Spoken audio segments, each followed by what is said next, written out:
¿Cómo están? Muy buenas tardes. Un placer nuevamente estar con ustedes en esta emisión más de Nuestra Memoria Histórica, un programa televisivo cuyo objetivo es acercarnos a la historia de Tabasco, a estos procesos históricos de nuestro terruño, en los que se expresa nuestra cultura, nuestra identidad, y que paso a paso los vamos conociendo para amarlos más, para tener mucho más, no solo el conocimiento, sino el amor a ellos. Este programa es una coproducción entre TV UJAT y el Archivo Histórico de nuestra alma mater, la Universidad Juárez Autónoma de Tabasco, con el objetivo de recordar, analizar, tomar conciencia acerca de nuestra historia, nuestra cultura e identidad. Esta es una transmisión totalmente en vivo a través del canal 35.1 de TV UJAT. También estamos transmitiendo a través del canal 35 del sistema de cable local, a través de Facebook Live UJAT, y ponemos a su disposición el teléfono 9933-581596. Soy Angélica Faville y les agradezco nuevamente que estén con nosotros. Y bueno, por supuesto, también no puedo dejar de agradecer la presencia de dos personajes que ya son muy conocidos, que son pilares fundamentales de este programa, que cada semana nos toman de la mano y nos llevan a transitar por la historia de nuestro Tabasco.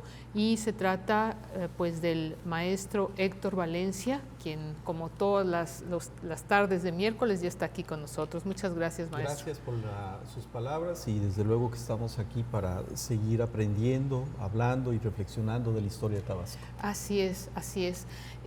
Incluso para deshacer algunos mitos, como ya en estos programas hemos aprendido muchísimo, la verdad. Yo me siento muy honrada en eso. Y bueno, también está con nosotros en esta tarde nuestra amiga ya historiadora, la licenciada Laura Viridiana Díaz, que nuevamente hoy nos acompaña. ¿Cómo estás? Gracias por las palabras, eso motiva mucho, y esperemos que sean muchos más programas donde pueda participar, que me acepten aquí. Muchas gracias. Claro, no, para nosotros un placer, y yo creo que no solo para una servidora, sino para el auditorio que nos sigue semana a semana en estas transmisiones, y bueno, también para la Universidad Juárez Autónoma de Tabasco, porque de alguna manera este programa contribuye justamente a engrandecer el conocimiento que tenemos de la historia.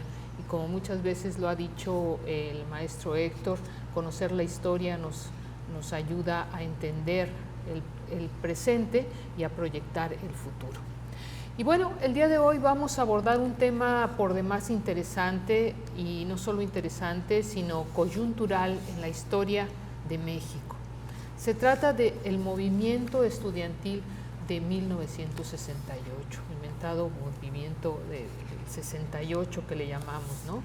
Y bueno, en esta tarde vamos a reflexionar y a puntualizar sobre cómo Tabasco fue pionero de este movimiento, y por qué este escenario de nuestro estado, en este escenario, los estudiantes de la escuela normal, las preparatorias y las diversas escuelas que ya estaban fundadas de la Universidad Juárez Autónoma de Tabasco, entre abril y julio, realizaron un movimiento estudiantil también significativo, que fue, podemos decirlo, nos los explicarán con mayor extensión y precisión nuestros invitados, fueron la antesala del movimiento que se diera en el Distrito Federal, en la Ciudad de México, ¿no? Ahora Ciudad de México. Así que bueno, les invito a que se queden con nosotros, a que nos acompañen en este recorrido y en esta revisión que vamos a hacer, acompañados de nuestros invitados, y además recordarles que ellos son integrantes del archivo histórico también, ¿no? Entonces tienen todos los elementos y fundamentos para hacerlo. Así que bueno, bienvenidos, y bueno, vamos a iniciar. Maestro Héctor, Digamos que en la historia del sistema educativo de Tabasco antes de 1968, ¿podemos decir que se registraron movimientos estudiantiles? Sí, efectivamente sí se realizaron movimientos estudiantiles. De hecho, los movimientos estudiantiles van a darle una dinámica diferente a nuestra institución, la van a cambiar y a partir de ellos se va a reconstruir la institución educativa más importante de Tabasco. El primer movimiento que yo recuerdo que es significativo y que sentó las bases de una organización estudiantil como es la Sociedad de Estudiantes Libres, es el movimiento que realizan los estudiantes del Instituto Juárez en 1913 en contra del asesinato de Madero y Pino Suárez. Ese movimiento es el que le va a dar origen al Gallo Universitario.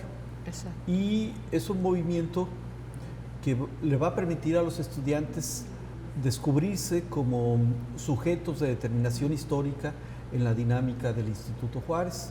También es un movimiento que va a formar a las nuevas generaciones bajo las ideas, los principios y fundamentalmente bajo el proyecto de la Revolución Mexicana.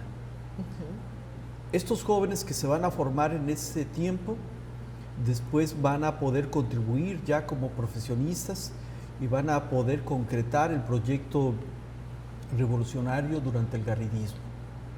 Posteriormente, podemos decir que durante el garridismo no hay un movimiento estudiantil significativo, aunque sí hay organizaciones estudiantiles fuertes, con reivindicaciones, con posiciones políticas y con compromisos sociales concretos en la práctica cotidiana en torno a los problemas que vivía Tabasco. Y, digamos, esto va a generar una especie de, también hay que decirlo, burocratismo de las organizaciones estudiantiles con los gobiernos locales, con las estructuras educativas. Y es hasta que la generación que se formó durante el garridismo regresa a Tabasco y empieza a cambiar al Instituto Juárez y empieza a fortalecerlo y enriquecerlo. Esa generación es del maestro Alday, del maestro de la Cerda, de Mario Brón Peralta. Se va a formar una nueva generación de estudiantes que van a realizar tal vez el movimiento estudiantil más importante de toda la historia de Tabasco, en 1955, porque ellos van a iniciar un movimiento estudiantil que después va a generar una serie de movimientos de carácter popular que va a obligar al gobernador constitucional, Manuel Barlet Bautista, a renunciar a la gobernatura. Y eso va a generar un interinato y también va a generar que como resultado de ese movimiento los estudiantes puedan negociar, proponer y establecer las bases para fundar la universidad. Y ya fundada la universidad en 1958 va a haber movimientos estudiantiles, pero digamos que van a estar focalizados a las escuelas, a la escuela de Derecho, a la escuela de Veterinaria, a las preparatorias, etcétera, hasta que en 1966 hay un movimiento cuya bandera, cuya proclama y cuya reivindicación tiene que ver con la autonomía universitaria. Era rector el pintor y doctor Gómez Ventura, y el gobernador, ya era gobernador como Manuel R. Mora. Y en ese contexto, en 1966 se da ese movimiento, en 1967 se da un movimiento muy fuerte, donde ya los estudiantes establecen posiciones de carácter social, reclamos sociales, demandas sociales, y no solo están haciendo pliegos petitorios relacionados con sus necesidades inmediatas dentro de las escuelas. Ese movimiento es famoso en Tabasco porque durante los hechos no solo se enfrentaron los estudiantes a las fuerzas del orden, y durante el enfrentamiento se quemó el teatro universitario, que era el teatro del Estado en aquel entonces. Ajá. Entonces, y ya cuando se reconstruye, pues se va a condonar y se va a llamar teatro universitario. Y también es importante decir que ese movimiento del 67 va a tener su continuidad en el 68. Y del 68 hasta el 63 va a haber un sinnúmero de pequeños movimientos que van a estar trastocando y cambiando las estructuras y los grupos de toma de decisiones de nuestra universidad. Y podemos decir que a partir del 73 los grupos estudiantiles se van a burocratizar de nuevo a las estructuras de gobierno local, federal y también a las estructuras internas de la universidad, y como la universidad va a crecer mucho, las posibilidades de que los estudiantes se pongan de acuerdo, organicen una demanda social, una marcha, una protesta, pues va a ser casi nula. Hasta hace pocos años, si no me equivoco, hace 5 años, que se hizo la manifestación más grande, multitudinaria, que fue cuando los estudiantes de medicina, ante las situaciones de violencia e inseguridad que vivían en torno a la escuela, organizaron una manifestación de la Escuela de Medicina al Palacio de Gobierno y se solidarizaron estudiantes de casi todas las escuelas. Y podemos decir que es una manifestación que estuvo integrada por cientos de puros universitarios y que fue una manifestación novedosa, porque fue totalmente, digamos, pacífica, con la intención de llevar una propuesta, claro, pero de decir, nosotros como universitarios nos merecemos la atención y la seguridad social en los alrededores o en torno a los ingresos de nuestros espacios educativos. Claro. Bueno, pues esto que nos narra, maestro, nos da cuenta de algo que recurrentemente se dice, que Tabasco es un laboratorio político a nivel nacional, en donde se gestan o en donde tienen algunos principios o algunos orígenes, muchos de los movimientos que después tienen eco a nivel nacional, porque bueno, el movimiento eso es tenemos del 68. Que reivindicarlo, ¿no? Por ejemplo, el movimiento del 55 es antesala de los movimientos obreros a nivel nacional del 57 y del 58, los movimientos de los normalistas, de los maestros, de los médicos, de los petroleros, de los ferrocarrileros. Lo interesante es que aquí ese movimiento, encabezado por los estudiantes y en el cual luego se incorporaron sectores de la clase política local y sectores populares, triunfó. Mientras que en otras partes de la República ese tipo de reivindicaciones de no queremos a un gobernador autoritario, queremos mayor subsidio para educación, queremos una mejor administración, etcétera, en otras partes de la República movimientos que tuvieron esas mismas reivindicaciones fracasaron. Ahora bien, en Tabasco hace falta hacer 2 libros.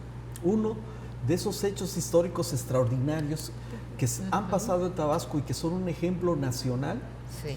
Y desde luego un libro sobre los movimientos estudiantiles y las organizaciones estudiantiles. Yo les prometo que en un lapso de menos de un año los voy a sorprender con una antología de textos para el estudio y la comprensión de las organizaciones estudiantiles dentro del Instituto Juárez y dentro de la universidad, por lo menos desde la Revolución hasta los 80s.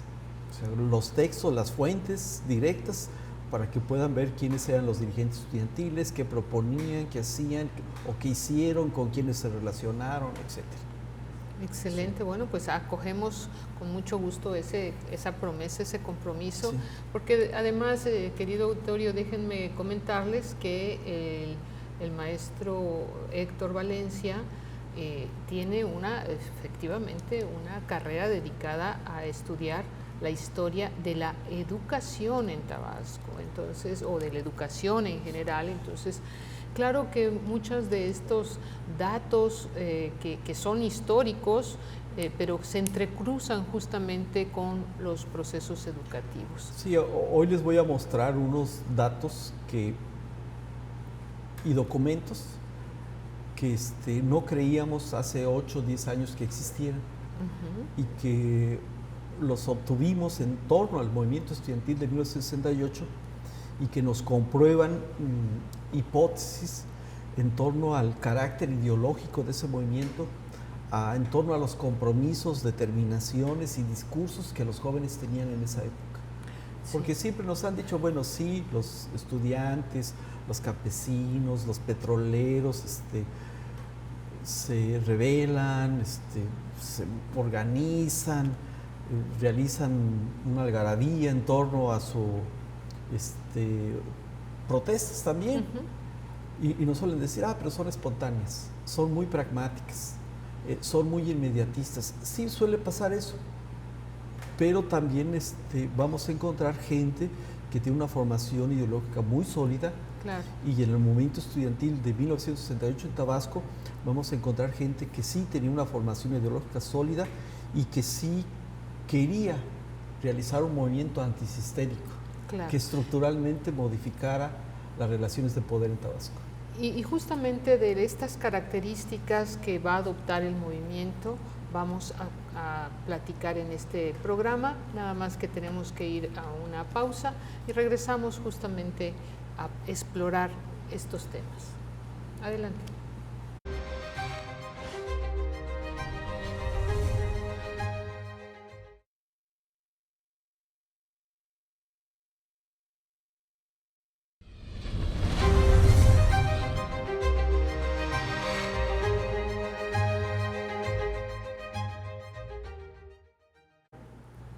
Regresamos a nuestra memoria histórica el día de hoy, platicando sobre el movimiento del 68, el movimiento estudiantil del 68, que antes de ir a corte el maestro Héctor Valencia hacía referencia a que, bueno, ese es un movimiento que tiene raíces y tiene su antecedente justamente aquí en Tabasco, y bueno, que podríamos decir que en 1967 el movimiento estudiantil inició aquí en Tabasco como una antesala, digamos, del 68. Y bueno, para hurgar este movimiento del 67, licenciada Laura, ¿qué características o qué podríamos reconocer como alguna peculiaridad de este movimiento que posteriormente da origen al 68, o bueno, que acompaña al 68? Que es una continuidad, ¿no? Bien lo mencionaba el maestro, pues se van a ocurrir varios procesos al mismo tiempo, porque así es la realidad, siempre una cosa con otra, dinámicas que se dan en la sociedad. Y en este caso entendemos que la universidad está transitando de Instituto Juárez, ya es Universidad Juárez de Tabasco, y empieza a luchar por la autonomía universitaria ya en el plano legal. Y justamente en el 67 pues se da la ley orgánica del 3 de febrero. En ese inter también los estudiantes ya se están propiamente manifestando en contra de que no hay una claridad en el tema de las votaciones estudiantiles. Estamos hablando de la FEUD, por ejemplo, la Federación Estudiantil Universitaria de Tabasco, y pues son los estudiantes de las diferentes carreras que están ahí pugnando dentro de la universidad, pero pues tiene mucho que ver el gobierno del estado de Tabasco, a tal nivel que el mismo gobernador se tiene que sentar a dialogar con los estudiantes y tratar de llegar a un acuerdo para ver, bueno, cómo se soluciona el asunto en el 67.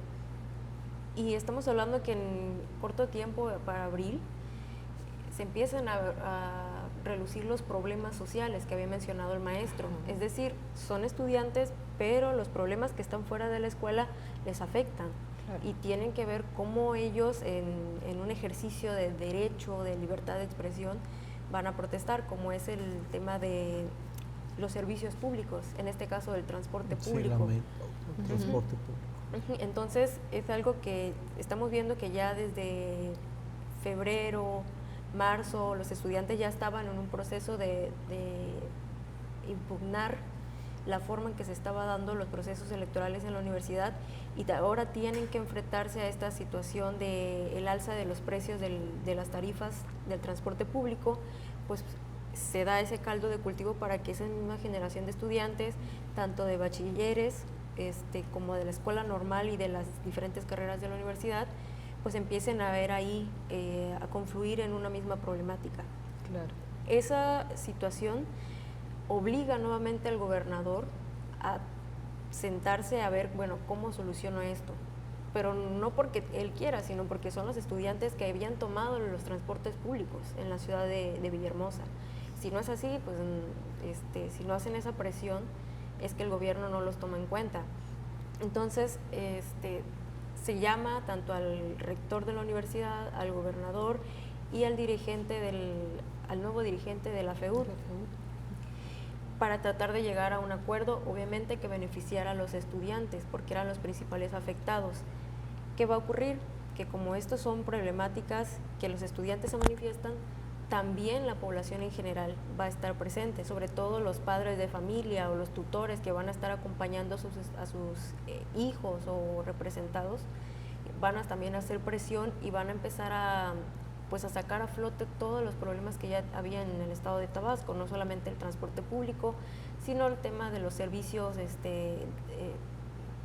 sociales en general, el tema de salud pública, también cuestiones políticas y obviamente el tema laboral, que es algo que va a afectar muchísimo a la población, sobre todo en estas organizaciones, pienso ahora mismo un ejemplo, los copreros que estaban también ya pugnando por sus derechos laborales y por el tema de la apertura del mercado, pero no solo desde el gobierno, sino de forma comunitaria. Entonces van a estar allí todo ese proceso que no va a concluir allí en el 67, se va a arrastrar o a extender precisamente en el 68, pero en esta ocasión el gobierno ya no se va a sentar a tratar de pensar, bueno, ¿cómo voy a mediar la situación?, sino ahora aplica el ejercicio de la violencia. Entonces, los estudiantes allí van a tener que enfrentarse a diferentes posturas, tanto la represión del gobierno como la misma, hablemos de así en esos términos, represión o a minimizarlos, juzgarlos de la prensa, que en ese momento tenía mucho peso. Claro. Entonces, estamos lidiando con una población que está siendo sojuzgada por las autoridades universitarias, porque no va a ocurrir como ocurrió con la UNAM o con otros espacios donde los profesores, los administrativos van a apoyar a los estudiantes, sino que aquí los van a en su mayoría, ¿no? Bueno, sí, claro. La mayoría de administrativos y maestros no va a apoyar a los estudiantes. Los estudiantes recibían apoyo, sí, de grupos sociales, como obreros. Tampoco, no. Esa va a ser una característica muy peculiar del movimiento, sobre todo del 68. Primero, sobre el 67 hay que decir que se da en el contexto de las elecciones municipales y del Congreso del Estado local, y que Manuel R. Mora quiere tener los hilos del control político en oposición a los grupos que había dejado el anterior gobernador, Carlos Alberto Madrazo Becerra. Entonces ese es un asunto, un fenómeno que hay que tomar en consideración cuando analizamos el movimiento estudiantil del 67 y el 68. Otro asunto que hay que tomar en cuenta es que Manuel R. Mora, a través de apoyos y programas, va a burocratizar fundamentalmente a los campesinos, a las cooperativas productoras locales, les va a dar paliativos y después les va a exigir que se adhieran a su gobierno y que lo apoyen.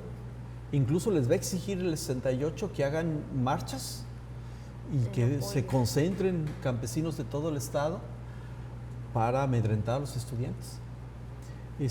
Hay fotos y hay documentos sobre el tema. Y una cosa que hay que decir de los representantes estudiantiles. El dirigente estudiantil del 67 fue el que después fue abogado, Héctor Laínez Escalante. Entonces, tradicionalmente se dice en Tabasco que los dirigentes estudiantiles son porros, se les dice que desarrollan el porrismo. Pero uno averigua, yo me fui a averiguar cuál era la trayectoria académica de la mayoría de dirigentes estudiantiles. Y en la secundaria eran los mejores estudiantes. En la preparatoria, cuando digo mejores estudiantes, estoy hablando de 9 y 10.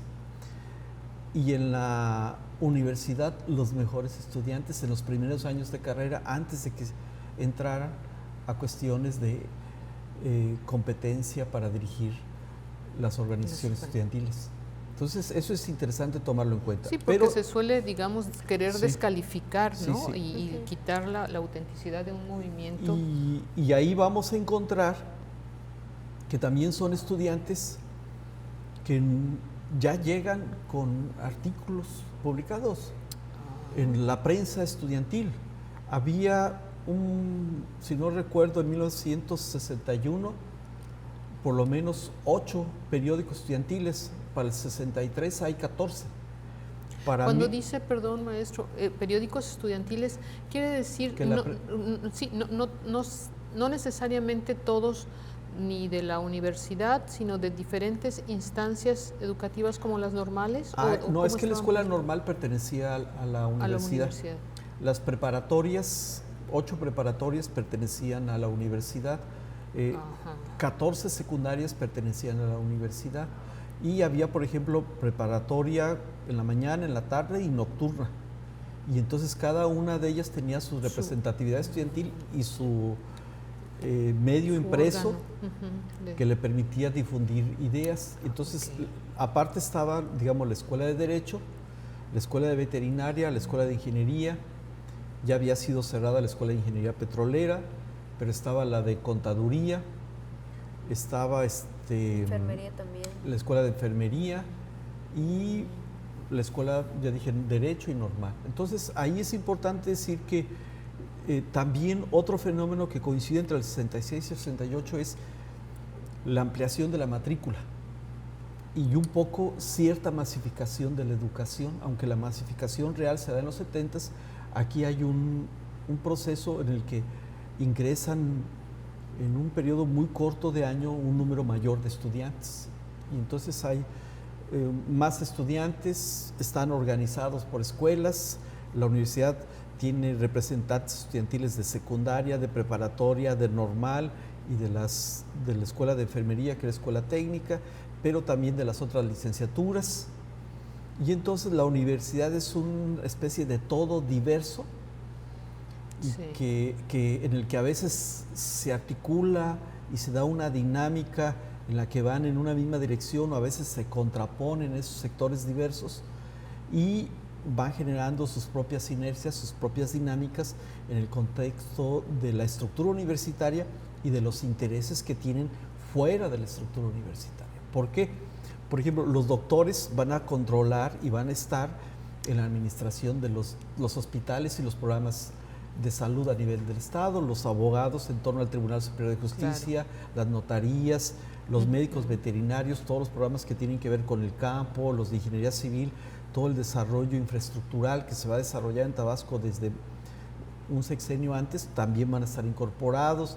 Las maestras de enfermería van a ser las maestras que van a llevar todos los programas de asistencia en salubridad a las distintas comunidades, etc. Entonces, la universidad realmente está los maestros y estudiantes vinculados con sectores específicos de Tabasco y eso les genera un reconocimiento público y desde luego les propicia un posicionamiento público, ¿no? Claro, les da autoridad incluso con sus órganos de difusión para opinar sobre y entonces los movimientos estudiantiles van a ir trastocando esto.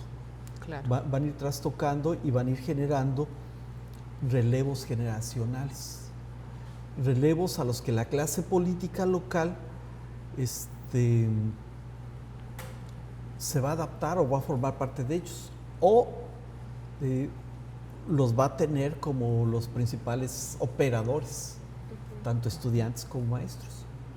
Decía hace un momento, maestro, que algunos o la mayor parte del cuerpo administrativo y docente de la universidad, digamos que no comparte, deja solos a los estudiantes, pero hay algunos que impulsan y que los siguen o que acompañan ese movimiento. Abiertamente apoyarlos implicaría enfrentarse al gobernador. Y entonces va a haber, primero hay leyendas urbanas, ¿no? Que dicen, atrás del movimiento estaba el doctor Mayans, estaba el doctor y licenciado Ovidio González López, estaba el licenciado Payambé, el licenciado de la Cerda, etc. Pero uno revisa los documentos y ellos forman parte de la Junta de Gobierno, por ejemplo. Forman parte del recién patronato universitario. Y se van a dar cosas muy paradójicas. Por ejemplo, va a haber maestros de derecho que les va a tocar enjuiciar a sus alumnos. Va a haber maestros de derecho que van a ser jueces y van a tener que emitir órdenes de aprehensión contra sus alumnos, etc. Claro. Y en el contexto del movimiento del 67, pero sobre todo del 68, la universidad va a tener la oportunidad de tener un rector que dialoga, un rector que va a buscar salidas a los conflictos y que después va a lograr el perdón de los estudiantes, porque hay estudiantes que sí son detenidos, hay estudiantes que sí son reprimidos, son encarcelados, etc. Y ese rector va a ser el licenciado Eduardo Aldaya Hernández y un grupo de maestros que va a apoyar de manera indirecta las demandas de los estudiantes. Y los trabajadores administrativos no sabemos de una solidaridad directa, ¿no? El movimiento claro. dura fuerte de abril a julio. Y en julio, del 67. Del 68. Ya del 68. Del 68. Entonces, ya cuando los estudiantes primero están discutiendo cuestiones de corrupción dentro de la universidad, cuestiones de subsidio dentro de la universidad, de falta de apoyos, de infraestructura, y ahí empiezan a discutir los problemas que decía la compañera, cuestiones que tienen que ver con la carestía de los alimentos, claro. El aumento del transporte urbano de nuevo, empiezan a discutir una cuestión que a mí me parece que es importante, que ya lo habían hecho en el 55, ¿qué tanto el gobernador es capaz de gobernar?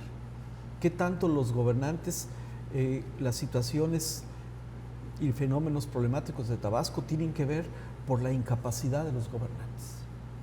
Y en ese sentido, tanto el movimiento del 67 es muy fuerte, toman todo el centro de la ciudad los estudiantes en el 67, la gente dice que vive en torno al centro histórico de Villahermosa, suele decir que era casi una guerra civil, porque se enfrentaban a la policía, hacían barricadas, y hacían puntualizaciones concretas al gobierno del Estado, y lo mismo vuelven a hacer en el 68, y sí. A tal grado de que el gobierno federal tiene que mandar un escuadrón de paracaidistas para contenerlos. Para disolver la toma del centro de la ciudad. Okay.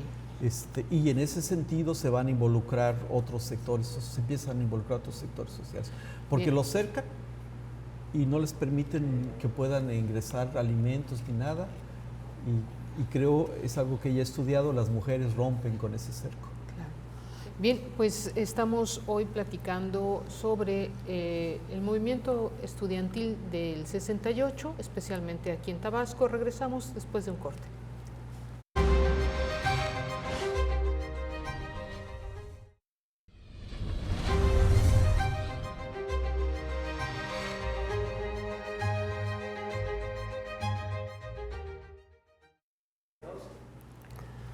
Estamos de regreso con nuestra memoria histórica, el día de hoy, con uno de los movimientos más emblemáticos en la historia de México, que es el movimiento del 68, y que, bueno, hoy estamos reconociendo para muchos, inclusive yo, estamos enterándonos de cómo Tabasco fue un laboratorio previo, una antesala para ese movimiento tan sonado del 2 de octubre en la Ciudad de México, pero aquí en Tabasco, antes, ya para junio, julio, había enfrentamientos importantes e incluso la llegada de paracaidistas, nos decía antes de irnos a corte. Sí, mire, el movimiento inicia formalmente con una querella que hay entre grupos estudiantiles. Un grupo de estudiantes crean un patronato universitario para hacerse de recursos y que puedan ser invertidos en la universidad. Otro grupo los impugna ante el Consejo Universitario y dice no representan a los estudiantes, su acción es ilegal, etc. Y entonces algunos grupos del gobierno del Estado empiezan a meter sus intereses, sus manos en esta querella en el contexto de la elección de algunas mesas directivas de ciertas escuelas. Y eso genera que los estudiantes, nuevamente, enarbolando la autonomía universitaria, le digan al gobierno y a los funcionarios: no queremos que se metan en nuestros problemas. Que intervengan, claro. Y se suscita un problema entre estudiantes en la escuela normal. Ahí algunos estudiantes tienen enfrentamientos mínimos, o sea, realmente mínimos. Pero llega la policía, empieza a reprimirlos. En el contexto de esa represión, un estudiante intentando huir se va hacia la Laguna de las Ilusiones y obviamente se ahoga y muere. La policía sí reprime a otros estudiantes y eso va generando una especie de bola de nieve en el que van saliendo nuevos problemas, se van haciendo nuevos planteamientos. Claro. Que tienen que ver con la represión, con el autoritarismo, y se va juntando con las demandas clásicas de los estudiantes de apoyo a becas, apoyo a transportes, más subsidio, apoyo para laboratorios, etcétera, etcétera. Entonces, en ese contexto, el gobierno del Estado no tuvo la capacidad de negociar, de sentarse, como decía la compañera, con los diversos grupos de estudiantes, realizar pactos, acuerdos y desde luego resolver algunos problemas. Y lo que sí se da es que el jefe de policía local pues arremete contra los estudiantes a cada rato y empieza a perseguirlos, empiezan a criminalizar las acciones de los estudiantes a tal grado que a finales de abril los estudiantes realizan un plantón. Aquí tengo una foto.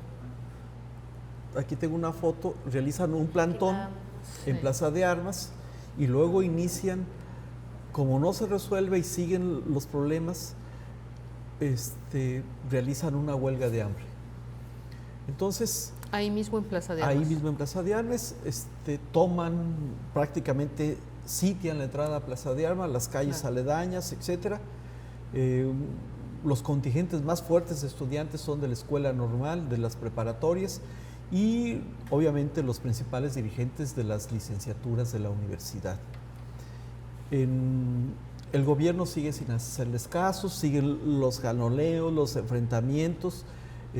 Como decía la compañera, la prensa los empieza a acusar de revoltosos, de comunistas, etcétera, etcétera. Luego, en las escuelas se empiezan a abrir procesos para expulsar estudiantes, etcétera, etcétera. Y el conflicto sigue creciendo. Y en ese proceso eligen a los candidatos a presidentes municipales y a diputados locales. Entonces el conflicto se enreda más. Claro. Y el gobierno prácticamente abandona el conflicto con los estudiantes y ahí los tienen en paz.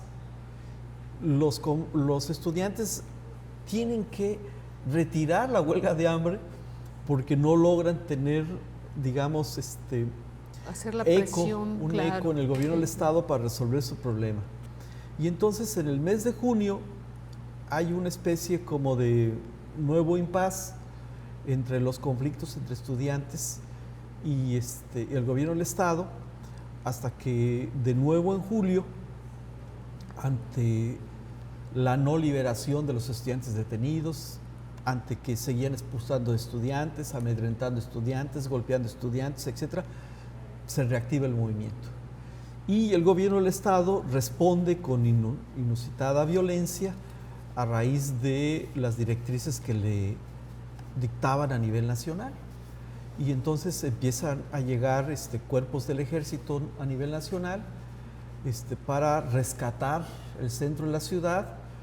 Al mismo tiempo, como decía hace rato, Ere Mora convoca a los campesinos, a los obreros para que lo apoyen, convoca a los presidentes municipales, a las oligarquías locales, y todos les manifiestan, están los escritos públicamente el apoyo, hasta hacer manifestaciones con el interés de enfrentar a los sectores populares con los estudiantes. Y finalmente llega un escuadrón, como decía, de paracaidistas, toma el centro de la ciudad, desaloja a los estudiantes se les dictan órdenes de aprehensión y son encarcelados. Obviamente algunos son golpeados, otros tienen que huir, otros tienen que esconderse, etc. Y rescaté un volante de esos hechos que dice al pueblo de Tabasco, y dice: ha llegado el momento de liberarse del gobierno burgués que representa Manuel R. Mora, sostenido por toda la burguesía compuesta por ganaderos, cacauteros, comerciantes, médicos y clero, que son los explotadores del pueblo. Recuerda que la fuerza del pueblo es invencible. Sigue el ejemplo del valeroso pueblo cubano que derrotó a la reaccionaria burguesía y al imperialismo yanqui. Mueran los explotadores los trabajadores del campo y la ciudad. Muere el capitalismo, muere el gobierno reaccionario de Manuel R. Mora. Carne, pan, leche, diversiones, casas, todo para todos. Toma el ejemplo del mártir del proletariado del mundo latinoamericano, Che Guevara. Él nos señalará metas. Después de la ciudad llevaremos nuestra lucha al campo, formaremos guerrillas. Y sí, entonces sí era un movimiento antisistémico, claro. Y era un movimiento que sí quería transformar las estructuras y relaciones de poder en Tabasco. Está firmado, dice, por la Asociación de Estudiantes Progresistas, y hay como 2 estudiantes, la mayoría estuvieron en la cárcel. Aquí reconozco a Nicolás Heredia Damián, reconozco a Pedro Calcarnio, reconozco a Mario Barrueta García, que fue uno de los ideólogos no solo del movimiento, sino incluso de la autonomía universitaria, y por el bloque revolucionario de intelectuales tabasqueños, entre otros, firma el doctor y licenciado Ovidio González López. Entonces, este movimiento va a quedar reprimido, achatado, sí, reducido a su mínima expresión en Tabasco, pero algunos estudiantes tabasqueños van a viajar a la Ciudad de México y se van a incorporar al movimiento estudiantil del 68, y una de las banderas de los estudiantes de la Ciudad de México va a ser, en sus marchas, y ya existen fotos en muchos libros, libertad a los presos políticos de Tabasco. Entonces, hace falta... estaban dentro de las peticiones, sí, o de los reclamos del Entonces, hace falta 68. Reflexionar de una manera más profunda, claro, cómo se dio ese movimiento. Yo aquí tengo una lista de los detenidos: Isidoro Pedrero Totosaos, Rodolfo Lara Lagunes, Jorge G.U. Damián, Agustín Pérez y los que ya mencioné hace rato. Y también tengo los datos de quienes manifestaron su apoyo a R. Mora y le dijeron: sí, qué bueno que acabaste con esos revoltosos, comunistas, socialistas, etc. Así: Pepe Bulnes, Moisés Vidal, Enrique González Calzada, Milton Oropesa, etcétera, etcétera. Como ven, están tomadas de los periódicos, ahí se publicaban las listas. Entonces, y existen también las actas en las notarías locales de todas las dirigencias estudiantiles, porque también dijeron son líderes espurios, y no, fueron electos conforme a los procedimientos legales establecidos por la propia institución ante notarios públicos. Aquí tengo un acta del licenciado Jorge de la Cerda de la elección de un estudiante precisamente de 1968. Entonces hay un sinnúmero de fuentes, claro, que nos pueden permitir racionalizar el movimiento, y también hay algunos ensayos y escritos, pero que no han trabajado las fuentes de archivo, que eso es importante, claro, poder incorporar. Claro. En todo este movimiento, bueno, regularmente solemos asociar las figuras masculinas, los varones, como una pieza activa, como los ideólogos, etcétera, sí, pero sin duda alguna las mujeres también tienen presencia y participación. ¿Nos quisieran platicar si es el caso? Sí, de hecho, pero antes de abonar a ese punto, sí. Quiero compartir que estos libros que están aquí, que el maestro trajo, es importante que los puedan consultar, sobre todo el público que nos escuche y que nos está viendo, porque allí vamos a entender un poco de ese contexto nacional e incluso internacional sobre 1968 y eso cómo influyó y cómo determinó la acción de sobre todo hablando de la juventud, y en este caso de la juventud en torno a los espacios académicos, como fuera la universidad. ¿Y por qué lo digo? Porque son los estudiantes, al menos aquí en Tabasco, son los estudiantes los que van a hacer este ejercicio de libertad de expresión y de exigir un alto tanto a temas de represión, la antidemocracia. Y si juntamos todo eso y vemos también cómo se va, al menos en el 68, se da en el contexto de lo que ya empieza a ser las Olimpiadas, los preparativos para las Olimpiadas, vamos a entender cómo el gobierno tiene esa presión de ejercer, por los medios que sean, la represión para controlar a la sociedad, para imponerse. O pudo haber negociado y pudo reconstruir el sistema político mexicano y no clavarle un clavo, valga la redundancia, grandísimo a su tumba. Claro, sí, claro. Pero las mujeres, ¿tú qué has encontrado las mujeres? En el caso de las mujeres, para no redundar lo que ya el maestro señaló de manera muy puntual hasta con evidencias, quiero compartir esto que aquí nos trajo el maestro, que son los puntos de los pliegos petitorios. Petitorios, sí. Eso para empezar en un poco donde la forma en que participaron las mujeres. Aquí está una mujer que es parte de la organización o de la estructura de la Sociedad de Estudiantes Libres de la Facultad de Derecho, y son allí los pliegos lo que están solicitando, exigiendo los estudiantes. No solo era una cuestión problemáticas de estudiantes, sino temas mucho más amplios, que no solo les implicaba a ellos, también les beneficiaba a los propios profesores. Por ejemplo, el tema de mayores ingresos o recursos para la universidad, era justo eso. Queremos que nuestros profesores permanezcan aquí, pero para que eso suceda necesitan mejores salarios. Sí. Entonces ellos tenían una idea muy precisa de lo que era su función como estudiantes, no solo el que llega al salón, sino queremos una educación de calidad, pero eso no se puede hacer si el gobierno, uno, no respeta la autonomía universitaria, número dos, no está puntualmente dando los recursos necesarios. Y en ese sentido las mujeres van a estar allí pensando, planeando y apoyando esta movilización de estudiantes. Ciertamente usted mencionó como una masa anónima, sí, en todos los procesos de la historia de Tabasco vamos a ver que son las mujeres ese gran incógnita muchas veces en estos libros de historia tradicionales, pero que en la realidad ellas tuvieron mucho que ver. Propiamente en el 68, cuando ya están las movilizaciones en Plaza de Armas, las estudiantes de enfermería y de la escuela normal van a estar apoyando a los otros compañeros. Claro. En temas de alimentación, incluso cuando ya empieza la represión y la persecución de los estudiantes, ellas van a resguardarlos en las zonas alrededor de la ciudad. Escuchaba, por ejemplo, un periodista, el maestro Macario, mencionó que son las estudiantes y las propias mujeres en sus casas los esconden y los tienen allí resguardados por varios días, porque no solo fue la represión en el momento, en el mes de julio, sino siguieron buscando a los estudiantes, a todo aquel que tuviera tantito simpatía, simpatía o que se atreviera a hablar públicamente en contra del gobernador, fueron protegidos por ellas. Incluso empezaron las movilizaciones en las colonias, como ejemplo Tamulté, y ahí también van a estar las mujeres. Yo aquí anoté los nombres para no quedarme.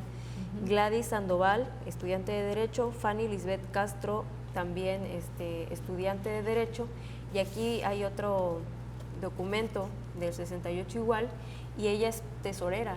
Entonces, están dentro de la estructura, también están dentro propiamente de las protestas y son una parte sumamente importante, son los que van a garantizar la seguridad de los estudiantes, la alimentación y los que van a darle continuidad también al todo el proceso de la movilización estudiantil.